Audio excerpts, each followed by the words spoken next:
sommes aujourd'hui ici, dans ce lieu symbolique du préau de Thiaroye-sur-Mer, pour faire un point de presse, pour rappeler la situation du projet de dépollution de la baie de Hann. La restructuration urbaine et l'assainissement de la commune de Thiaroye-sur-Mer est une exigence de la population de Thiaroye-sur-Mer.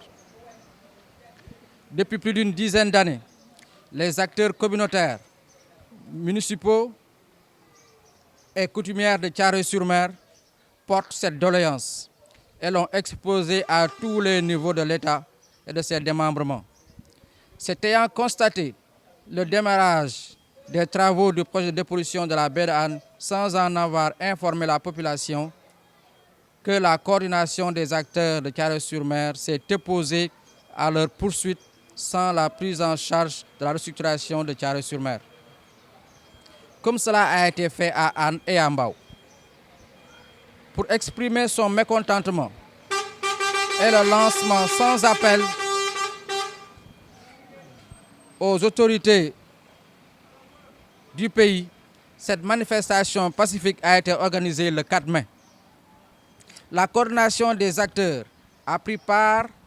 par la suite à plusieurs rencontres et discussions, parmi lesquelles le premier CRD de suivi du projet de dépollution de la baie de Hann, organisé le 6 mai 2021 sous la direction de Madame l'adjointe du gouverneur de la région de Dakar, qui a annoncé l'engagement officiel de l'État du Sénégal à, je cite,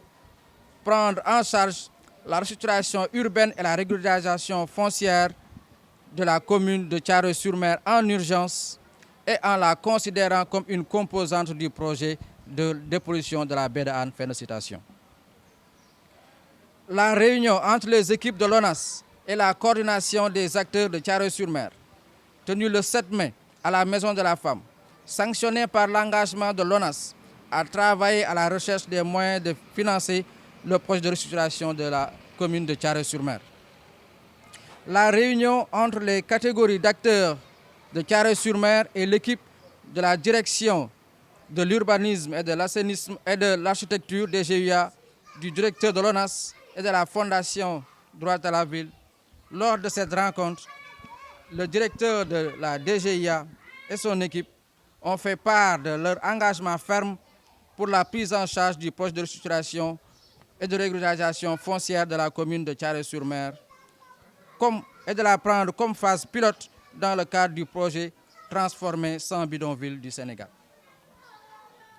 Il a en outre instruit ses collaborateurs à matérialiser ses propositions par la mise sur pied d'un comité de suivi du projet de restructuration avec tous les membres des représentants de la DGIA, de l'ONAS, de la Fondation Droit à la Ville et ceux de la commune de Thiaroye-sur-Mer, à savoir la municipalité, les FREI et la coordination des acteurs.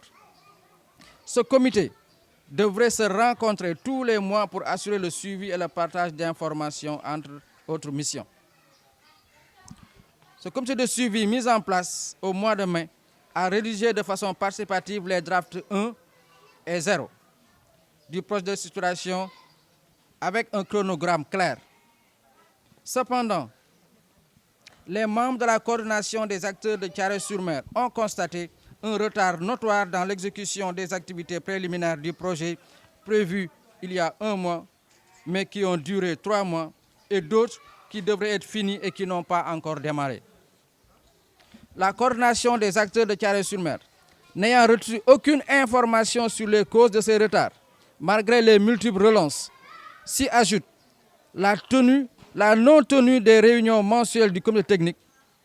Et pour couronner le tout, les membres de la coordination des acteurs ont été tout simplement retirés du groupe WhatsApp qui était le seul lien entre les acteurs. À cet effet, cet état de fait marque la rupture de fait de l'engagement ferme des 2 directeurs généraux, à savoir faire avancer les 2 agendas parallèles et synchronisés du projet de dépollution de la baie de Hann et celui de la restructuration de la commune, exigé par la coordination des acteurs de Thiaroye-sur-Mer. Akum mbokki Sénégal ak mbokki diaspora bi donc tey ñu ngi daje fii ñun coordination des acteurs de Thiaroye-sur-Mer ngir waxtaan ci projet de restructuration de la commune de Thiaroye-sur-Mer ndax dañoo seetlu ne ginnaaw lu weesu ay fukki at a ngi nii ñu ngi topp ci di laaj lu jëm ci restructuration Thiaroye-sur-Mer fépp fu ñu waroon dem nag ci mbàllu nguur ak ñi muy liggéeyal dem nañ fa wante nag dañoo toog rek gis projet bi ñu tàmbali seen liggéey ci lu kenn yëgul ñu taxaw nag ne lii kat waru fi am te du fi am bañ ko arrêté nag ak léegi muy ci le 2 mai ay waxtaan ak ay gise jot na fee am ñu jukki si ndaje mi ñuy wax CRD ba nga xamante ni adjoint gouverneur u Dakar moo ko woote ca ndaje moomu ci la ñu xamal ne état du Sénégal kat jël na engagement que ne dina defaraat Thiaroye joyanti dëkk bi ubbi yoon yi ñu koy wax restructuration ci tubaab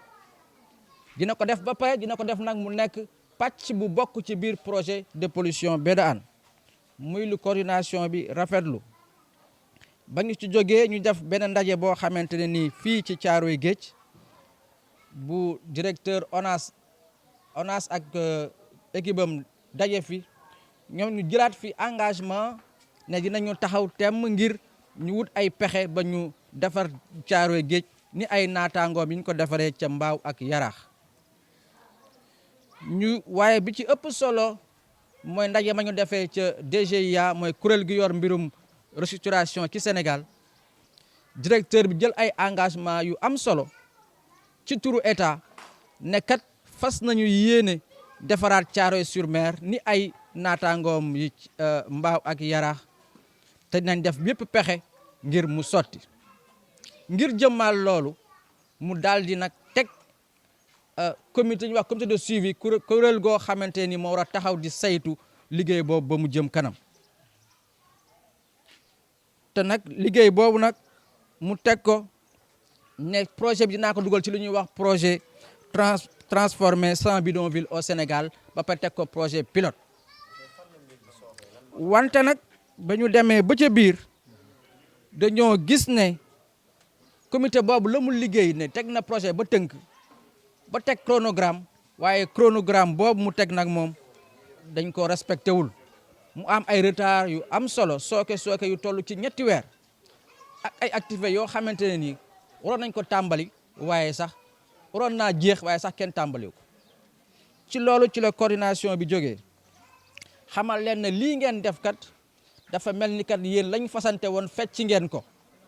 ndax dañoo fasante woon ne ñaari projet yi ñoom ñaar ñoo war a ànd mbagg ak mbagg tànk ak tànk bu loolu amul coordination bi am na sañ-sañu jóg arrêté bi nga xam ne moo gën a yaatu moo gën a sori kon fecc nañu googu accord nga xam moom la ñu amoon léegi nag ñun li ñuy laaj mooy ñu fexe ba ñaari agenda yooyu ñaari fas yooyu ñu tegoon ñu boolewaat lañ ba ñu yem ñu fexe ba ñu tegaat comité bi nga xam ne moo war a suivre ñaari projet yi da nga xam ne dañ koo dindi woon ñu indiwaat ko su amul du ñu ne li ñuy waxoon sànq rek ci nasara ñuy waxaat ne ñun pare nañu pour lépp Thiaroye pare nañu ci lépp ndax restructuration Thiaroye mooy suñu lépp kon jaral nañu lu nekk wante ñu ngi ñaan bañ a yegg ci lu ne ndax Thiaroye xëy na jàmm la woote wante pour nga nekk jàmm fa nga nekk ñaar le respect engagement duñ ko fowee ci lenn duñ ko wecceeg lenn te dinañ ci woo ñëpp te dinañ ci def lépp lu mu laaj bal bi nag mu ngi ci bal camp autorité mbir mi fu mu toll rek na ñëpp xam ne autorités yi ñoom ñooy ndey ji mbile ji ndax Thiaroye-sur-Mer li muy woote rek mooy li ñu dige ñu jëfee ko waaw fi ñuy mujjee mooy entreprise bi nga xam ne moo yor mbirum liggéey bi muy Pfeiffer dafa am lu mu warloo ak askan bi dëkk bi ñu koy wax responsabilité sociétale des entreprises mu amoon tamit ay accords yu ñu ci am te ba léegi respecté wu ci benn te tamit ñaari projet yëpp ñu ngi leen di ñaan ñi nga xamante ne ñuy wax compétence locale lépp loo xam ne dañ ko nar a jéggaane te mu am fi dañ ko utiliser fii ci local bi ci ni ko procédure yi maye. du ñuy tëj nag ci santaat ak ngërëm sous-préfet bu arrondissement bu Thiaroye ndax bi mu déggee mbir yi sol na tànkam pour ñoo dox tànki jàmm waxtaan ci ak ñun ci waa DGIA ak askan bi biñ ci paree nag waa DGIA présente nañ seen njëggal te engagé wu nañ que ne rëq-rëq yi amoon du amaat ñun nag ñu ngi toog di xaar fi mu nekk nii ay wax doyatuñu ay jëf la ñuy laaj kon nag lépp nag mu ngi des ci jëf yi